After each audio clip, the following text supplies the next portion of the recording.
Bienvenue dans un nouvel épisode de Glow. Je suis Chloé, l'hôte de ce podcast qui est spécialement conçu pour vous, les femmes extraordinaires qui veulent briller de tout leur éclat et devenir celles qu'elles sont appelées à être. Ici, nous parlons foi, beauté, mindset et lifestyle.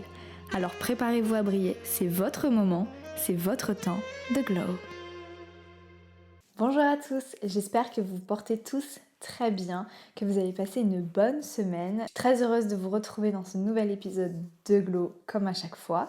Et dans l'épisode d'aujourd'hui, on va parler de mes nouvelles meilleures habitudes. Il y en a certaines que j'ai mis en place seulement en 2025, il y en a d'autres que j'ai depuis plusieurs mois maintenant, et je voulais vraiment vous les partager. Ce ne sont pas des habitudes qui vont vous permettre d'être de plus en plus productive dans les faits, mais qui vont vous permettre de vivre une vie paisible, de rentrer dans votre soft life area. Et finalement, si vous apprenez à prendre soin de vous, à vous décharger l'esprit, vous serez d'autant plus productive dans votre quotidien, dans votre travail, dans vos projets. Donc aujourd'hui, je vais vous présenter mes 6 meilleures habitudes wellness, soft life, qui vont vous permettre de vraiment prendre soin de vous et vous sortir finalement de ce métro boulot dodo. Elles vont toutes vous permettre de vous détendre, de passer un petit moment self-care avec vous.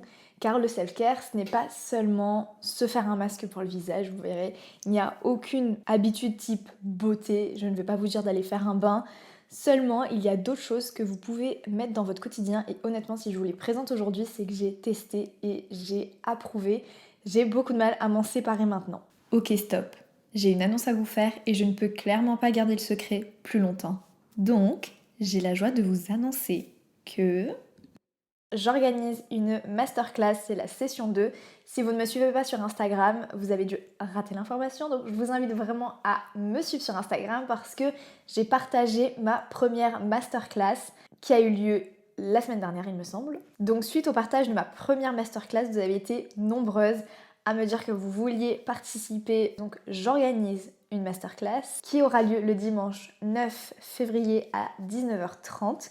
Vous avez toutes les informations sur mon compte Instagram en ce qui concerne les inscriptions, etc.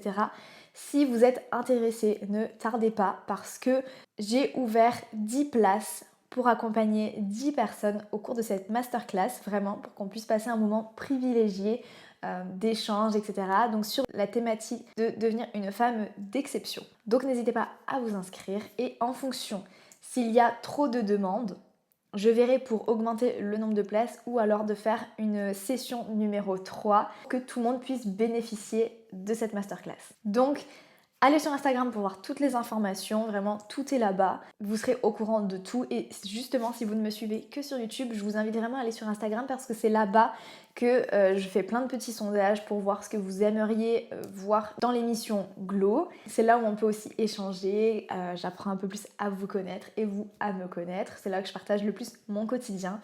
Là on peut continuer, je me sens beaucoup plus légère. Donc comme tu l'as compris, on se retrouve sur Instagram, mais tu as également toutes les informations en description. Alors n'hésite pas à y jeter un petit coup d'œil. C'est bon, t'inquiète pas, je te laisse tranquille pour que tu puisses enfin découvrir toutes mes meilleures habitudes.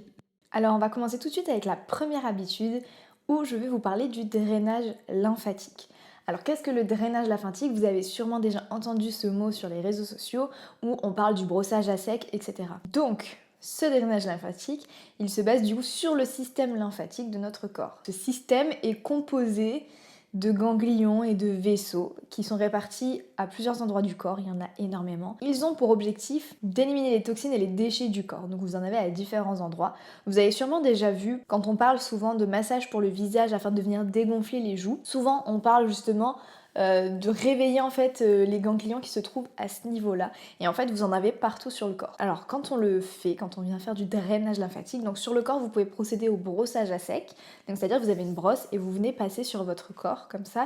Et vous allez venir remonter au niveau des ganglions. Donc, vous partez des pieds et vous allez remonter. Avant de procéder à ce brossage à sec, vous allez réveiller les ganglions. Donc, c'est-à-dire que vous allez venir presser délicatement. C'est important de vraiment pas être brusque. Et en plus, quand vous faites le brossage à sec, c'est vraiment très important d'être délicate, sinon vous allez vous faire mal. Donc, il faut venir réveiller les ganglions très délicatement, pas très longtemps, 10 fois, c'est amplement nécessaire. Et par contre, je vous conseille de vraiment le faire une fois par semaine parce que ce n'est pas bon de venir tout le temps solliciter ces ganglions tous les jours, de venir le faire. Même le brossage à sec, je vous conseille vraiment de le faire 1 à 2 fois par semaine grand maximum parce que mine de rien vous allez aussi agresser entre guillemets votre peau car ça va venir enlever toutes les peaux mortes. Donc c'est-à-dire que quand vous allez venir procéder au brossage à sec, vous allez donc drainer votre système lymphatique, donc vous allez aider à ce que les déchets et les toxines de votre corps soient éliminés, mais vous allez également enlever tout ce qui est petites peaux mortes, etc. Si vous avez une peau un petit peu granuleuse, etc., des poils incarnés, donc ça vous donnera une plus jolie peau parce que forcément vous allez du coup venir l'exfolier, donc elle sera plus douce. Effectuer un drainage lymphatique vous permet également de réduire toute la rétention d'eau. Vous allez venir masser finalement, vous allez venir bouger tout ce qu'il y a dans votre corps et dans le visage c'est pareil. Et ça vient aussi avec cette habitude-là. J'ai commencé à masser mon visage et très rapidement j'ai vu des résultats. Alors j'ai essayé le gua sha, etc. C'est très bien. Mais j'ai aussi trouvé d'autres massages du visage par exemple pour vraiment venir casser la graisse, enlever toute la rétention d'eau. Et honnêtement, j'ai vu des résultats. Vous pourrez également faire vos recherches, mais le drainage lymphatique vous aide également si vous avez des problèmes médicaux comme des œdèmes, etc. Mais vraiment, je vous conseille de faire attention, de toujours, lorsque vous voulez intégrer quelque chose à votre quotidien, que vous voulez faire quelque chose sur votre corps que vous avez entendu, vérifier les informations. Que ce soit auprès d'un praticien, mais vraiment regardez parce que parfois il peut y avoir des contre-indications. Donc vraiment faites attention. Et surtout ne le faites pas tous les jours, vraiment 1 à 2 fois par semaine, une fois toutes les 2 semaines, c'est très très bien. La deuxième habitude c'est quelque chose qu'avec mon mari on pratique depuis plus d'1 an, il me semble, c'est de manger léger le soir. Je sais que beaucoup vont le faire automatiquement. Mais dites-vous, j'ai tellement eu l'habitude de manger léger le soir que je serais incapable de manger un gros plat le soir. Quand je dis léger, c'est pas forcément qu'on ne mange que de la salade, croyez-moi. Vous voyez, parfois quand vous allez manger certains plats le midi, vous allez vraiment avoir un coup de barre après au moment de la digestion parce que le corps est obligé de centraliser beaucoup d'énergie pour digérer. Mais vraiment tout ce qui va être glucides et féculents, d'essayer vraiment de le réduire le soir pour que quand vous allez aller vous coucher, finalement votre estomac ne soit pas en train d'essayer de digérer avec peine tout ce que vous avez mangé avant d'aller dormir. La troisième habitude qui franchement m'a conquise, c'est avant d'aller dormir, et j'ai vraiment vu une différence sur mon sommeil. Avant d'aller dormir, je m'interdis entre guillemets de rester sur mon téléphone et je prends mon livre. Après de faire quelque chose où je ne suis pas sur mon téléphone. Ça peut être par exemple de jouer de la musique, ça peut être de dessiner, ça peut être de lire un livre, ça peut être d'écrire, de faire du journaling, ça peut être plein de choses. Je trouve que l'on se sent tellement mieux et même que notre sommeil est tellement plus profond et réparateur lorsque le plus tôt possible, entre guillemets, on s'éloigne des écrans. Ça me permet vraiment de ne pas avoir mon esprit qui divague à gauche, à droite. Ça permet vraiment à mes yeux aussi de se reposer, de ne pas être excité entre guillemets par la lumière bleue. Même si vous avez des lunettes anti-lumière bleue, d'ailleurs si vous les avez, mettez-les, c'est très important. Mais même si vous avez des lunettes anti-lumière bleue, c'est important quand même de réduire les écrans avant d'aller dormir. Je vous promets, je dors tellement mieux. Et vraiment, ça vous permet d'avoir des moments avec vous-même. Quand vous lisez, ça vous permet d'être un moment où vous allez vous évader de votre quotidien. Quatrième conseil, alors celui-là, je pense que si mes parents m'entendaient, je pense qu'ils rigoleraient parce que c'est d'aller se promener, c'est de sortir. Peut-être que vous allez me dire, oui mais je sors tous les jours déjà pour aller travailler. Là, je vous parle d'aller sortir pour marcher, pour vous vider la tête. Quand j'étais adolescente, mes parents me traînaient dehors. Vraiment, mes parents ont toujours été des personnes qui marchent énormément. Vraiment tout le temps. J'ai toujours connu mes parents sortir le dimanche après-midi, après la sieste, pour aller se balader quand on habitait sur la Côte d'Azur aussi. Je me souviens, pour ceux qui connaissent, mes parents, ils faisaient pas loin de Villeneuve-Loubet jusqu'à l'aéroport de Nice. Pour vous situer un petit peu la distance, vraiment, mes parents aiment beaucoup marcher. Et ils marchaient sur le long de la promenade comme ça. Et je me souviens qu'ils me traînaient pour que je les accompagne et je ne voulais pas. Et aujourd'hui, je vous conseille de le faire. Parce que honnêtement, ça fait un bien fou. Pareil, ça vous éloigne des écrans, ça vous éloigne de la pression, de votre quotidien, peut-être du travail. Ça vous éloigne d'un contexte familial qui peut être difficile.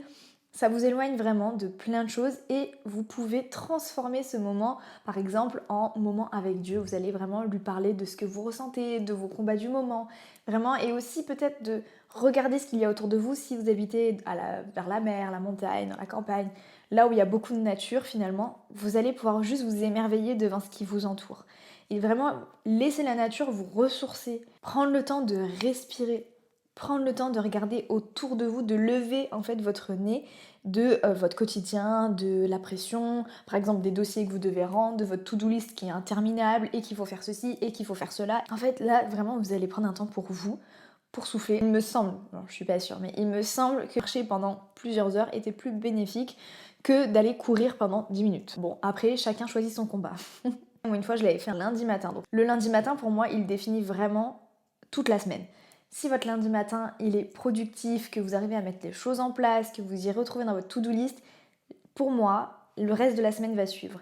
Mais si le lundi matin est source de procrastination, si déjà en commençant la semaine, vous restez dans un état d'esprit où vous tournez en rond, pour moi le reste de la semaine va suivre. Et donc ce lundi matin-là, je voyais qu'il faisait beau, il faisait froid, mais il faisait beau. Et je me suis dit, allez, c'est parti, on y va. Et honnêtement, je suis partie peut-être 2h30, 2h30, quelque chose comme ça. Et juste, je suis allée marcher. J'ai pris du temps pour moi et ça m'a fait du bien. J'aurais pu réduire ce temps en 30 minutes, 45 minutes, faire le tour du pâté de maison et puis revenir, mais non, vraiment ça me faisait tellement du bien qu'à chaque fois je faisais en sorte de prolonger un petit peu plus ce temps de marche, ce temps d'introspection. Et en fait quand je suis revenue, en fait ça m'a permis vraiment de mettre tout ce qu'il y a dans mes pensées au clair. Vous voyez, ça m'a permis de ranger un petit peu mes pensées et quand je suis revenue, j'étais d'attaque pour le reste de ma journée, pour me dire ok, je sais ce que je veux, je sais ce que je ne veux pas et je sais quelles sont mes priorités. On arrive à l'avant-dernière habitude qui n'est autre que de boire du thé dans des moments self-care ou alors quand justement vous avez des tâches un peu laborieuses.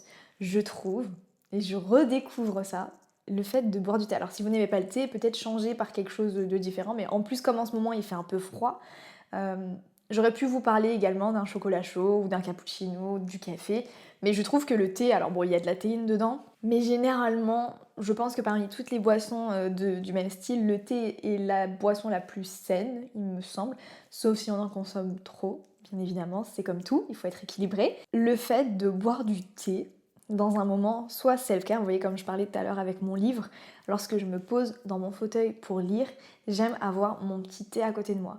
Ou alors lorsque je vais devoir éditer un nouvel épisode de Glow, pareil, je vais mettre mon thé à côté de moi parce qu'en fait, je trouve que ça met vraiment une ambiance self-care.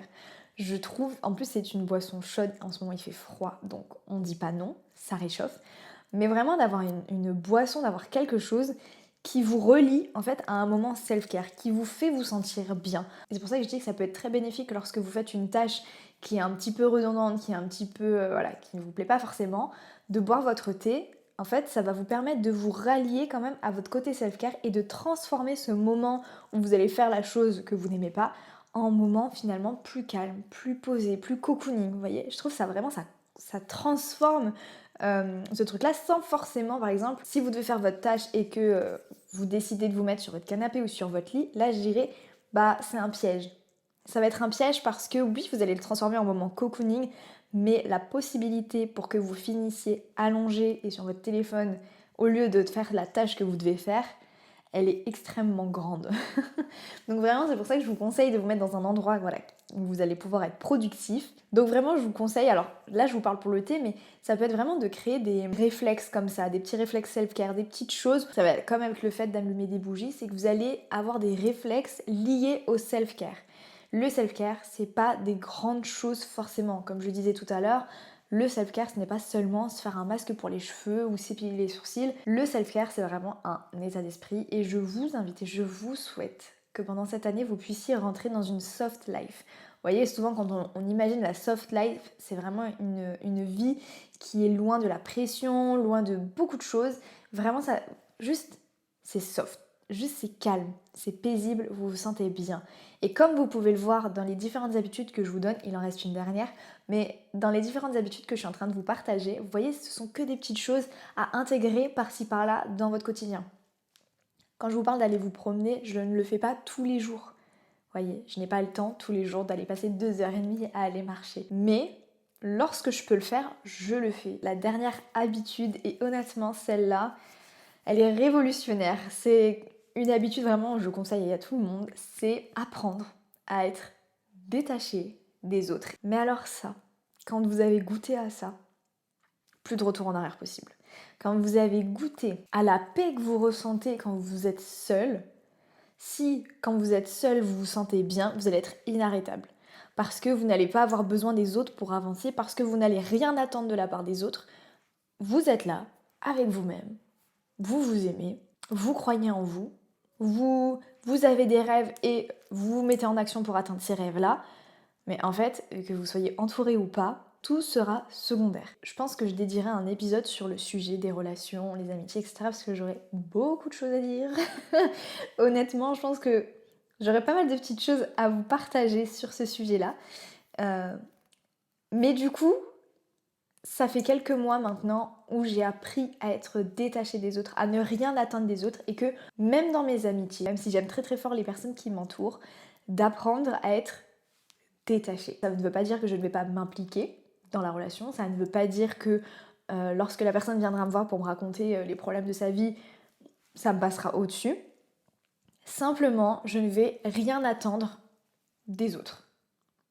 Et j'ai appris à mes dépens à être comme ça. N'attendez pas qu'il y ait Pierre-Paul Jacques qui soit là pour vous accompagner, pour vous féliciter, pour vous supporter, pour être là pour vous, pour vos plus grandes victoires. Non, t'as une victoire, faites-la. Si les autres sont avec toi, si les autres sont autour de toi pour fêter cette victoire, parfait.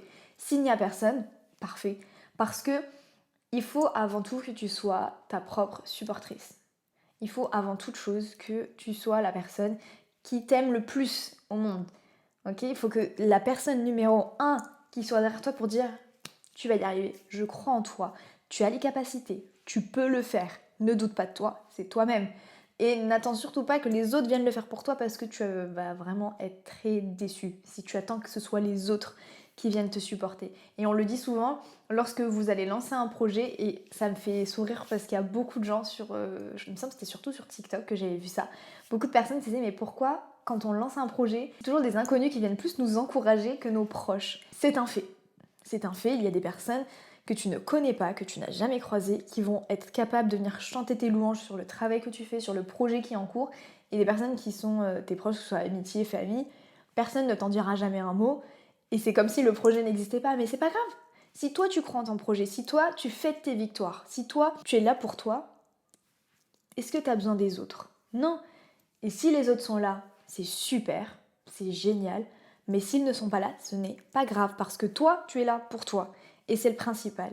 Et à partir du moment où tu commences à te suffire à toi-même, mais ça t'enlève des nœuds au cerveau, mais vraiment, ça t'enlève une pression de te dire mais il faut que j'arrive à plaire aux autres, et si je fais ça, peut-être qu'ils vont pas m'aimer, mais si je fais ça pour mon bien, qu'est-ce que vont dire les autres? Mais en fait, si c'est pour ton bien, c'est pour ton bien. Et je pense, et vraiment c'est quelque chose qui rend la vie tellement plus douce, c'est vraiment d'apprendre à se prioriser, d'apprendre à dire non, d'apprendre à se positionner. Si tu sais que c'est le meilleur pour toi, dis-le. Et si la personne n'est pas contente, eh ben la personne n'est pas contente. Une personne qui n'a jamais prévu de dépasser les limites que tu poses ne s'énervera jamais. Et c'est vrai. Si une personne n'a jamais pensé au fait d'aller plus loin que les limites que tu poses, elle va pas s'énerver parce qu'elle n'a jamais pensé à aller plus loin. Donc si tu poses tes limites, les limites ne la dérangent pas. Quand je dis d'apprendre à se détacher des autres, c'est vraiment de ne rien attendre de la part des autres, mais on a besoin quand même des autres. On a besoin de notre famille, on a besoin de nos amis, on a besoin d'être entouré. On ne peut pas vivre seul. Et même dans la Bible, c'est écrit, il n'est pas bon que l'homme soit seul. Et je suis convaincue que cette phrase ne parle pas seulement de relations amoureuses. C'est dans notre quotidien, il n'est pas bon que l'homme soit seul. Donc vous avez besoin d'être entouré. C'est la raison pour laquelle je ne vous dis pas d'aller vivre dans une grotte et de vous séparer de tous liens sociaux, absolument pas, mais simplement de ne rien attendre de la part des autres. Si vous n'attendez rien de leur part, vous n'allez pas vous faire des nœuds au cerveau de dire « mais alors attends, comment il faut que j'agisse pour qu'ils puissent m'accepter, pour qu'ils puissent m'aimer, pour qu'ils puissent continuer à m'aimer ?» Non, sois toi-même, vraiment, sois fidèle à toi-même, sois fidèle à qui tu es, à tes envies, à tes besoins, c'est le plus important. Sois une bonne personne. Quand quelqu'un vient te voir pour te dire j'ai besoin de toi, j'ai un problème, là c'est pas du tout le moment de dire non. C'est le moment aussi de venir lui tendre la main, de dire vas-y, je suis là pour toi, dis-moi ce qui se passe. Soit l'ami que tu aimerais avoir, la sœur que tu aimerais avoir, soit la cousine que tu aimerais avoir, soit la tante que tu aimerais avoir, soit la nièce que tu aimerais avoir, soit la meilleure amie que tu aimerais avoir. Voilà. Soit la personne que toi tu aimerais avoir en face de toi qui prenne soin de toi. Tu agis, mais en retour, tu n'attends rien. Tu le fais dans ton coin et Dieu voit toutes choses. Dieu voit l'état de ton cœur. Dieu voit que si tu poses de bonnes choses, elles te reviendront tôt ou tard. Agis bien avec les autres. Comporte-toi bien avec les autres. Et de la compassion pour eux et de l'empathie. Mais pour ta propre vie, n'attends rien des autres. Parce que le problème, c'est que tu risques vraiment d'être déçu. Et si tu es gentil pour que les gens soient gentils avec toi, ne fais rien. Ça ne sert à rien. Si tu te dis, bah alors je vais être comme ça avec cette personne parce que peut-être que du coup après elle va me dire que elle m'aime bien et peut-être que je sais pas, je vais être invitée à son anniversaire ou quoi. Non. On n'est pas là pour quémander l'amitié des gens. On n'est pas là pour quémander l'amour des gens. Si tu n'es pas convié, tu n'es pas convié et tu ne vas jamais, jamais, jamais ramper pour avoir l'amitié de quelqu'un, avoir l'attention de quelqu'un. Pas du tout. Vraiment, pas du tout. On n'est pas dans cette mentalité-là. Toi, tu avances, la tête haute. Si les gens veulent avoir des relations avec toi, ok. Si les gens ne veulent pas, ok. Mais si tu vois qu'en face de toi, tu as un mur, mais par contre, tu vas pas du tout aller ramper, parce que c'est ça, en fait, ce que je dis. C'est pour ça que je vous dis de ne rien attendre de la part des autres, parce que le moment que tu vas passer à ramper pour avoir l'attention, pour avoir l'amour, pour avoir l'affection de la personne, c'est du temps que tu passeras pas à construire ta propre vie, à construire tes valeurs, à construire ton foyer, à construire vraiment ton avenir. Et tu as besoin d'être centré. Vous savez, vraiment, au fil des années, j'ai compris que le plus important dans ma vie, le plus important, c'était Dieu et moi. Et c'était cette union qui était la plus importante. Le plus important dans ta vie, ce n'est pas l'amour des autres, mais ce n'est pas facile. Quand je te dis ça, ce n'est pas facile. Et moi-même, je suis encore dans ce processus de réussir à me détacher, tu vois, de ce que vont penser les gens, à me détacher de leur amour, de leur affection, de ne pas avoir d'attente. Ce n'est pas facile. Et c'est un processus aussi, c'est quelque chose où Dieu va te permettre de grandir, va te permettre de t'affermir aussi et de t'affirmer. Mais j'ai compris que le plus important, c'était que je me sente bien avec moi-même, que je me sente confiante, que je me sente en paix et que je sois une femme selon le cœur de Dieu. Que quand Dieu regarde ma vie, il n'y ait rien qui puisse me séparer de lui, entre guillemets. Que je donne le meilleur de moi-même pour lui plaire, pour que je puisse accomplir sa volonté, pour que lorsqu'il me regarde, lorsqu'il regarde ma vie, il dise cette femme est une femme selon mon cœur. Elle me plaît lorsque je regarde sa vie, lorsque je regarde son cœur, lorsque je regarde ses pensées. Ben, je suis heureux. Et donc si ton désir premier c'est de faire la joie de Dieu et d'être hyper confiante, tu as tout pour avancer dans la vie. Tu as tout. Et si tu as Dieu à côté de toi, pas que tu as besoin de personne, mais tu as Dieu à côté de toi. Donc autant se focaliser sur Dieu parce que Dieu a tout donné pour toi. Alors autant tout lui donner, ton amour, ton affection, et Dieu te permettra d'être entouré de personnes qui vont être saines, qui vont te donner de l'attention, qui vont te donner de l'affection lorsque tu en auras besoin.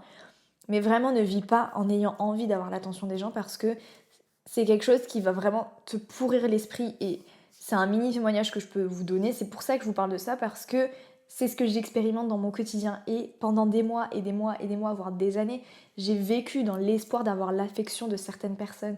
J'ai vécu, j'ai essayé de poser des actions pour me dire bah, peut-être que là ils vont un peu plus m'aimer, peut-être que là ils vont plus me considérer. Bah en fait, tout ce que ça a donné, c'est que ça m'a épuisée. Et à plus j'essayais de leur plaire, j'avais rien en retour et je ressentais encore plus de rejet. Donc en fait, ça me rendait encore plus triste, frustrée. Et donc ça venait voler ma paix. Je me sentais pas bien. J'avais tout le temps mes pensées. J'y pensais tout le temps, tout le temps, tout le temps, tout le temps. Alors en lien avec l'épisode qui est sorti la semaine dernière, il m'a fallu le temps du pardon. Et maintenant, je me dis, d'accord. Alors, je vais continuer à avoir les mêmes intentions envers ces personnes-là, de toujours vouloir être une belle personne avec eux, de soutenir s'il y en a besoin, d'être présente s'il y en a besoin. Mais par contre, je n'attends rien en retour. Je donne sans rien attendre en retour. Je donne parce que j'ai envie de donner et parce que c'est vraiment ce que Dieu attend de moi, mais par contre, ça ne va pas aller plus loin. Je ne vais rien attendre. Si j'ai quelque chose en retour, et bah merci Seigneur, sinon ça va rien changer à ma vie. Donc voilà, on arrive à la fin de cet épisode de Glow. J'espère que ces petites habitudes auront pu vous parler et que vous pourrez les mettre en place si vous avez des habitudes vraiment self-care, wellness, qui vous permettent de vivre une vie paisible. Je vous laisse me les donner en commentaire. J'ai hâte de voir toutes vos petites habitudes qui vont vous permettre de prendre soin de vous.